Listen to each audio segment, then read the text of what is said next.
Hello, friends, and welcome back to Ghouls Night In, the spooky chat show with your best ghoul friends. I'm Penny Snark. And I'm Midge Munster. And welcome to the Ghouls Night In Holiday Special! Oh my gosh! It's time for a crazy Victorian Christmas. Yes, it is.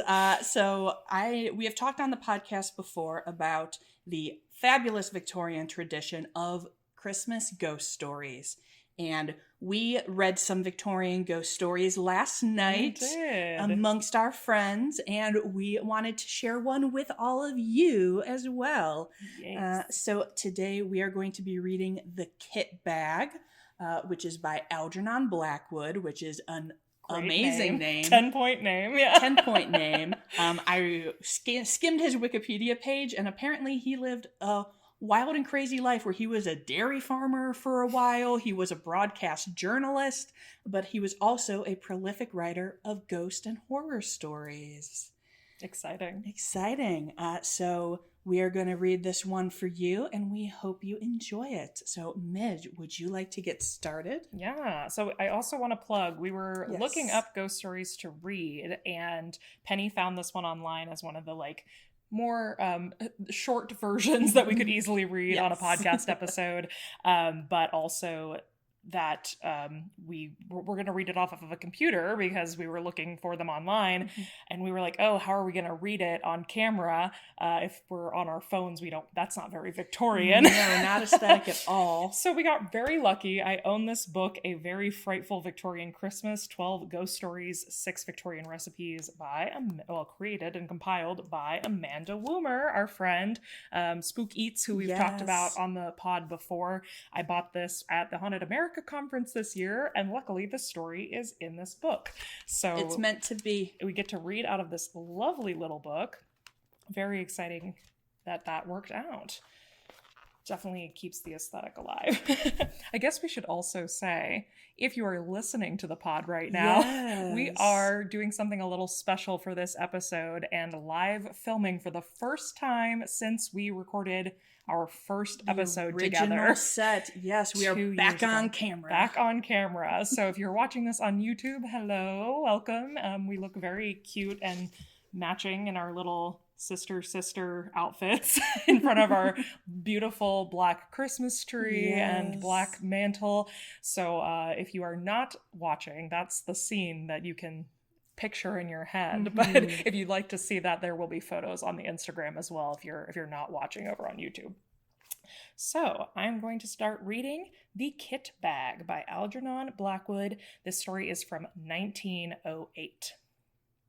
When the words "not guilty" sounded through the crowded courtroom on that dark, cold December afternoon, Arthur Wilbraham, leader of the triumphant defense, showed no particular sign that his defense of John Turk, the murderer, on a plea of insanity had been successful. "It's what we expected, I think," Wilbraham muttered, without emotion, "and personally I'm glad the case is over." "I'm glad too," said Mr. Johnson, private secretary to Arthur Wilbraham. He had sat in the courtroom for 10 days, watching the face of the man who had carried out one of the most brutal and cold-blooded murders in recent years. No man had ever better deserved the gallows. The counsel glanced up at his secretary. They were more than employer-employee. They were friends. "Ah, yes," he said with a kind smile. "I remember you want to get away for Christmas. You're going to skate and ski in the Alps, aren't you? If I were your age, I'd come with you." Johnson laughed. He was a young man of only 26 years, but still had the face of a boy. "I can catch the morning boat," he said, "but that's not the reason I'm glad the trial is over. I'm glad it's over because I've seen the last of that man's dreadful face. It haunted me these last 10 days. That white skin with the black hair brushed low over the forehead. I shall never forget. And the description of the dismembered body and how it was crammed and packed with lime into that—" "Don't dwell on it, my dear fellow," Wilbraham interrupted, looking at his friend curiously. "Don't think about it. Such pictures have a trick of coming back when one least wants them." He paused for a moment. "Now go," he added with a smile, "and enjoy your holiday. Happy Christmas, and don't break your neck skiing." I'd like to go skiing and skating for Christmas. I would too, in the Alps. That sounds beautiful. But this is quite the setup already. Right? You got a murder. A murderer, a bag full of something. Johnson shook hands with him and took his leave. As he reached for the door, he paused and turned suddenly. I knew there was something I wanted to ask you. Would you mind lending me one of your kit bags? Oh. And for anyone who doesn't know, a kit bag is like a duffel bag. Duffel bag. So you're picturing it. Visualizing your kit bag. It's too late to get one tonight, and I leave in the morning before the shops are open. Of course, Wilbraham nodded. I'll send Henry over with and Midge will try again. Of course, Wilbraham nodded. I'll send Henry over with it to your room. You shall have it the moment I get home. I promise to take great care of it, Johnson said gratefully, delighted to think that within 30 hours he would be nearing the brilliant sunshine of the high Alps in winter. The thought of that criminal and the court case was like an evil dream in his mind. He stopped for supper and went home to Bloomsbury, where he rented the top floor of one of those old, grim houses with large, cold rooms. The floor below his was vacant and unfurnished, and below that were other lodgers whom he did not know. It was a cheerless place, and he looked forward to a change in scenery. The night was even more cheerless. A cold, sleety rain was driving down with a frigid wind. It howled dismally among the big, gloomy houses, and when he reached his room, he could still hear the whistling and howling over the world of black roofs beyond his window.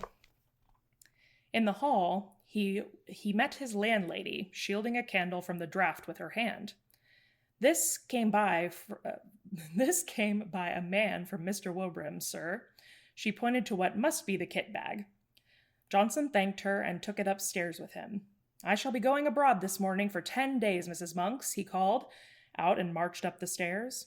I'll leave an address for any letters. And I hope you have a Merry Christmas, sir, she said in a loud, hoarse voice that suggested spirits. And better weather than this, too, she added. I hope so, replied her lodger, shuddering a little as the wind went roaring down the street outside. When he got upstairs, he heard the sleet rapping against the window panes. He put his kettle on to make a cup of hot coffee and then set about packing his kit bag.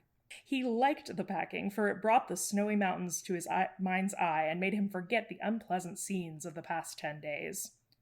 Johnson looked to the kit bag that his friend had lent him. It was a stout canvas bag, sack-shaped, with holes around the neck for brass bar and padlock.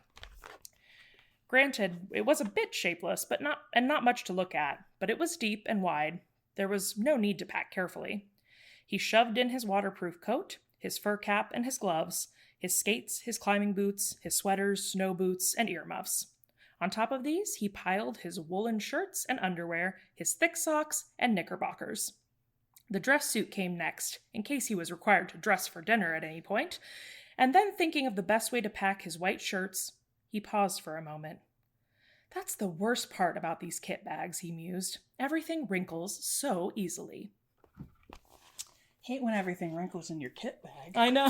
Okay, but actually this is a struggle we know very well as fashion ghouls. For sure. I was going to say, we're always ready to dress for dinner. Always. Should the circumstances arise. All right. It was after 10 o'clock.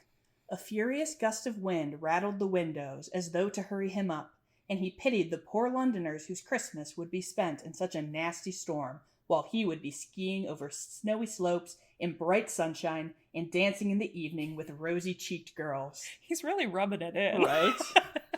That reminded him. He must pack his dancing pumps and evening socks. Of course.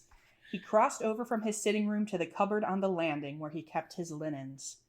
And as he did so, he heard someone coming up the stairs. He stood still for a moment on the landing, listening. It was Mrs. Monk's steps, he thought. She must be coming up with the last of the post. But then the steps paused suddenly, and he heard no more.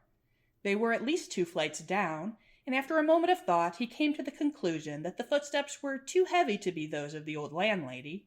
No doubt they belonged to a lodger coming home late at night who had mistaken his floor for their own. Johnson went into his bedroom and packed his pumps and dress shirts as best he could. The kit bag by this time was 2/3 full and stood upright on its own base like a sack of flour. For the first time, he noticed that it was old and dirty, the canvas faded and worn. It was not a very nice bag to have sent him, certainly not a new one or one that his friend valued.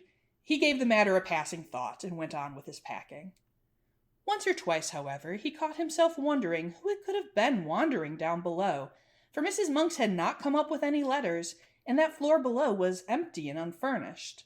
From time to time, moreover, he was almost certain he heard the soft tread of someone running across the wooden floorboards, cautiously and as quiet as possible. And as time passed, the footsteps grew louder and closer. For the first time in his life, Johnson began to feel frightened. Well, that must be nice, to have never been frightened before. Oh, to be a Victorian man. Yeah, us either. We've never been frightened. Never, not until I was 26. As if to emphasize these eerie feelings, an odd thing happened. As he left the bedroom, having finally packed his white shirts, Johnson noticed the top of the kit bag had fallen over toward him, somehow resembling a human face. The canvas fell into a fold like a nose and a forehead, and the brass rings for the padlock perfectly filled the position of the eyes. A shadow, or was it a stain from years of travel, looked like hair. It made Johnson jump, for it was so outrageously like the face of John Turk, the murderer. He laughed and went to the front room where the lights were brighter. Have y'all ever done that? Like, in the dark of the night, you look over at the pile of laundry on your chair, right, and it's like very resembling a human form. And you're like, where we were? Oh, yes. That horrible case, he thought with a shiver. I cannot get out of London soon enough. The comfort the bright lights of the sitting room brought him only lasted for a moment. Again, he heard the stealthy tread of someone on the stairs, much closer than before. This time, he stood up and went out to see who it could be creeping about on the upper staircase at so late an hour. But as soon as he opened the door, the sound ceased, and there was no one on the stairs. Nervously, he tiptoed down the stairs to the floor below, and turned on the electric light to make sure that no one was hiding in the empty rooms of the unoccupied suite. There wasn't a piece of furniture large enough to hide even a dog. Then he called over the banister to Mrs. Monks, but there was no answer, and his voice echoed down into the darkness of the house, and was lost in the roar of the wind that continued to howl outside. Everyone was in bed and fast asleep. Everyone except himself and the owner of this soft and stealthy tread. Must have been my imagination, he thought. It was just the wind after all, although it seemed so real and so close. He returned to his rooms as the clock struck midnight. Realizing just how late it was, he quickly finished his coffee and lit another pipe, the last before heading to bed. It is always difficult to pinpoint the moment when fear begins, especially when its cause is unseen to the human eye. Images flash in the mind's eye, piece by piece, slowly and gradually, until those images manifest into a definite emotion, and the mind suddenly realizes what has happened. It was at this moment that Johnson recognized with a start that he felt nervous, frightened. Nothing more than travel nerves, he said out loud, and forced himself to laugh. Nothing a little mountain air won't cure. Ah, he added, still talking to himself, that reminds me, my snow glasses. What a silly man. Right? He's just having the best time. But things are going downhill for him. Yeah, quickly, I would say. As he marched quickly from his bedroom toward the sitting room to fetch his glasses from the cupboard, he saw out of the corner of his eye the distinct outline of a figure standing on the stairs, a few feet from the landing. They were crouched down, with one hand on the banister, and their face peered up towards the landing. At that same moment, Johnson heard the sound of a shuffling footstep. The person who had been creeping about below all this time had at last come up on his own floor. Who in the world could it be? And what in the world did he want? Johnson gasped and stood still. Then, after a few seconds' hesitation, he found enough courage to turn and investigate. Don't do that, bud. If we've learned one thing from horror movies... Never go investigate. Don't. Don't go look to see what the noise was. Just don't do it. Get the heck out of Dodge. Go to the Alps. Go to the Alps. Ooh, okay. The stairs, he saw to his surprise, were empty. There was no one there. A shiver ran through his body, and the muscles in his legs suddenly grew weak. For several minutes, he peered into the shadows at the top of the staircase where he had seen the figure, and then walked quickly, nearly ran into the bright light of the sitting room. He hardly passed through the doorway when he heard someone come up the stairs behind him and went swiftly into his bedroom. It was heavy, but at the same time stealthy footstep, no doubt the tread of someone who did not wish to be seen. It was at this precise moment that the nervousness that Johnson had been feeling up until now leaped the boundary line and entered a state of fear. In no time, Johnson's fear threatened to cross the threshold of terror and possibly even pure horror. I think we should take a pause and just talk about what do we think is happening? Do we think it's actually someone, or is his fear playing tricks on him? I think maybe his fear is playing tricks on him. I've definitely talked myself into this before. Home alone on a dark, stormy night, I've convinced myself that there's someone in my house. Oh yeah, I have definitely laid awake and see. I think I may have told you this before, but whenever I hear a noise in the night, as someone who lives alone, I just try to roll over and go back to sleep because I think that if I'm going to be murdered, I would rather be asleep when it happens. So that's my hot true crime tip for you. So Johnson should just go to bed. Go to bed. Go lay down. Wait for his morning boat to the Alps. And if he's going to get killed, then oh well. He went to sleep dreaming of the Alps. Sage advice from Penny Stark. Let's see. I knew there was someone on the stairs, he muttered to himself, his flesh crawling at the idea of someone hiding in his own home. And whoever it was has now gone into my bedroom. His delicate, pale face turned pure white, and he hardly knew what to think or do for several minutes. Then he realized that the longer he remained in the sitting room, the more his fear would turn into terror. So he boldly crossed the landing and went straight into the other room, where he knew someone was waiting for him. "Who's there?" he called out, loud, and made his way into the room. "Is that you, Mrs. Monks?" He heard his words echo down the empty stairs into the darkness. "Who's there?" he called again, trying to keep his voice from shaking. "What do you want?" The curtains swayed ever so slightly, and Johnson's heart skipped a beat. He dashed forward and threw them aside. A window, streaming with sleet and rain, was all that met his gaze. He continued to search the room. The cupboards held nothing but clothes, and under his bed there was no sign of anyone hiding. He stepped back into the middle of the room, and as he did so, stumbled over something. Turning in alarm, he saw the kit bag. "That's odd," he thought. "That's not where I left it." A few moments before it had been on his right, between the bed and the bath. He certainly didn't move it. Curious. Very curious indeed. Very curious. Very curious. But also, again, you've seen the meme about I wouldn't know if there was a ghost because of my ADHD. I'm like, right. Surely I didn't leave that there. Well, no. Maybe I did. No way to know. The horror here is actually neurodivergence. The wind roared, dashing a wave of sleet against the window before howling over the rooftops of Bloomsbury. A vision of the channel rose in his mind and brought Johnson back to reality. "There's no one here. That's quite clear," he exclaimed out loud. Yet as the words left his mouth, he knew perfectly well that they were not true, and he did not believe them himself.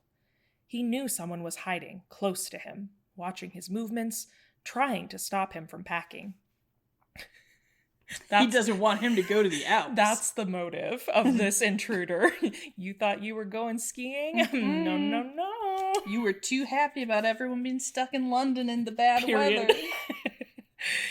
He went back to the sitting room, poked the fire into a blaze, and sat down before it to think. He could find explanations for the mysterious footsteps and even the figure on the stairs, but what made him stop and scratch his head was that blasted kit bag. It had no doubt moved. It was dragged nearer to the door. Outwardly, Johnson remained calm, pretending that everything he witnessed had some sort of natural explanation, or perhaps that this was just the delusions of his tired nerves. But in his heart and soul, he knew all along that someone had been hiding downstairs in that empty suite when he came home, that this person had waited for the perfect opportunity to make their way up the bedroom, and that all he saw and heard afterward, from the kit bag moving to, well, the other things that this story has to tell, were caused directly by the presence of this mysterious, invisible person. And it was here, just when he desperately wished to keep his terrified thoughts under control, that the vivid pictures from his days spent in the courtroom came to light, and were ingrained in his mind's eye. Haunting memories have a way of coming to life when the mind least desires them. In the silence of the night, as one tosses and turns in bed, during those lonely vigils spent by sick and dying beds. And so now, in the same way, Johnson saw nothing but the ugly face of John Turk, the murderer, glaring at him from every corner of his mind. The white skin, those wicked eyes, and the fringe of black hair hanging low over his forehead. I was taking a pause just to make sure we were recording. "This is ridiculous," he exclaimed, jumping up from his chair. "I must finish my packing and go to bed. I'm exhausted. No doubt I'll keep seeing and hearing things all night." But his face was deadly white despite his brave exclamation. He snatched up his glasses and walked across to the bedroom, humming a cheerful tune as he went, a trifle too loud. The instant he crossed the threshold and stood inside his bedroom, his heart froze, and every hair on his head stood up. What's gonna happen? I can definitely relate to the humming a cheerful tune too loud. Just like, I'm fine. Everything's it's good. cheery. Nothing's going on here. I'm not scared. All right. Ooh. The kit bag lay in front of him, several feet closer to the door than he had left it, and just over the crumpled top, he saw a pale face slowly sinking down out of sight. No. It was as though someone was crouching behind it, trying to hide, and at the same moment, Johnson heard a long, drawn-out sigh, hanging in the still air all around him between the gusts of wind outside. A wave of terror came over him. His legs trembled, and he fought the hysterical impulse to scream. That sigh seemed to be in his very ear, and the air surrounding him still quivered with it. There was no doubt in Johnson's mind. It was a human sigh. "Who's there?" He was finally able to find his voice, though it came out more like a whisper. He stepped forward so he could see all around the kit bag. Of course there was no one there, nothing but the faded carpet and the bulging canvas sides. He threw open the mouth of the sack where it had fallen over, and he saw for the first time that around the inside, some 6 inches from the top, there ran a broad crimson smear. It was an old, faded blood stain. Johnson screamed and drew back from the bag as if he had been burned. At the same moment, the kit bag gave a faint but unmistakable lurch forward toward the door. Johnson collapsed backwards, searching with his hands for something to support himself. The door, farther behind him than he realized, caught him just in time to prevent him from falling and slammed with a resounding bang. At the same moment, his left arm swung out, accidentally shutting off the electric switch, plunging the room into darkness. No! It was a most disagreeable predicament, and if Johnson had not kept his wits about him, he might have done all manner of foolish things. Somehow, he managed to pull himself together and groped furiously for the little brass knob to turn the light on again. But the rapid closing of the door had caused the coats hanging on it to swing back and forth, and his fingers became tangled with the sleeves and pockets, so it was some moments before he found the switch. In those few moments of bewilderment and terror, 2 things happened that sent him deep into the region of genuine horror. He distinctly heard the kit bag shuffling heavily across the floor, and close in front of his face, he once again heard the sound of someone sighing. In those few seconds of desperation, as he searched for the light switch, Johnson had time to realize that he dreaded the return of the light, and that it might be better for him to stay hidden in the merciful darkness. He's with me. He's got you, yeah. He's got me. But this fearful thought barely crossed his mind before he found the brass knob, and the room was flooded with light once more. His fears had been right, though. It would have been better for him to have stayed in the shelter of the darkness. For there, right before him, bending over the half-packed kit bag, clear as life in the merciless glare of the electric light, stood the figure of John Turk, the murderer. The man stood not 3 feet from him, The fringe of black hair hung against the pale forehead, as vivid as Johnson had seen him in the courtroom. We marked this to switch over, but this is basically the end, so maybe I'll just keep. If you want me to, we're going to go full send. In a flash, Johnson realized what it all meant. The dirty and much-used bag, the smear of crimson within the top, the dreadful stretched condition of the bulging sides. He recalled how the victim's body had been stuffed into a canvas bag, the dismembered pieces stuffed with lime into a bag. This very bag that had been produced as evidence. As quietly as he could, Johnson groped behind him for the doorknob. But before he could turn it, the very thing he feared most came about, and John Turk lifted his devil's face and looked at him. In the same moment, that heavy sigh rang through the room once more and whispered, "It's my bag, and I want it." All Johnson... You can have it! Right? It's like, I don't want it! No, thank you. I will take something else to the Alps, please. Yeah. I don't want your murder sack, John. All Johnson remembered was clawing the door open and then falling into a heap upon the landing as he tried frantically to make his way to the sitting room. He remained unconscious for some time, and it was still dark when he opened his eyes and realized that he was lying on the cold floorboards, stiff and sore. Then the memory of what he had seen rushed back into his mind, and he promptly fainted again. These delicate Victorian right? men. When he woke a second time, the wintry dawn was just beginning to peek through the windows, painting the stairs a cheerless, dismal gray, and he managed to crawl into the sitting room and cover himself with an overcoat in the armchair, where at last he fell asleep. I would not just fall asleep after that. I guess pure exhaustion maybe just took him over. This is true. A great clamor woke him up.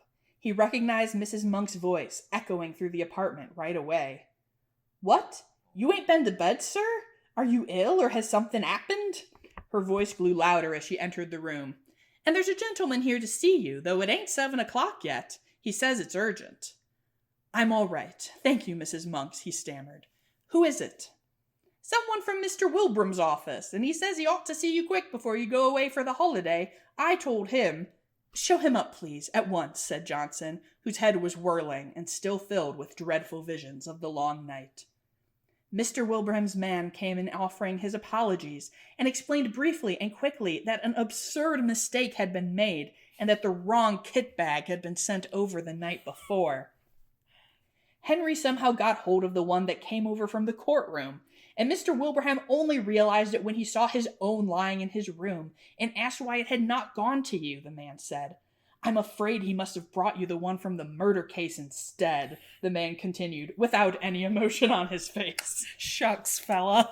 "The one John Turk packed the dead body in. Mr. Wilbraham is quite upset about it, sir, and told me to come over first thing this morning with the right one as you were leaving by boat." He pointed to a clean-looking kit bag on the floor, which he had just brought. "I'm to bring the other one back, sir," he added casually. Yeah. For a few moments, Johnson could not find his voice. At last, he pointed in the direction of his bedroom. "Would you be kind enough to unpack it for me? Just empty the things out onto the floor." The man disappeared into the other room and was gone for only 5 minutes. Johnson heard the shifting of the bag and the rattle of the skates and boots being unpacked. "Thank you, Mr. Johnson," the man said, returning with the bag folded over his arm. "Can I do anything more to help you, sir?" "What is it?" Johnson asked, seeing that the man still had something he wished to say. The man shuffled and looked mysterious. "Beg pardon, sir, but knowing your interest in the Turk case, I thought you'd like to know what's happened." "Yes?"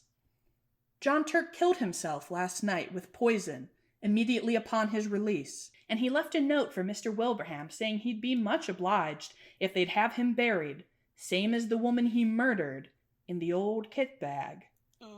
"What time? When did he do it?" Johnson was almost too afraid to ask. "I believe it was 10 o'clock last night."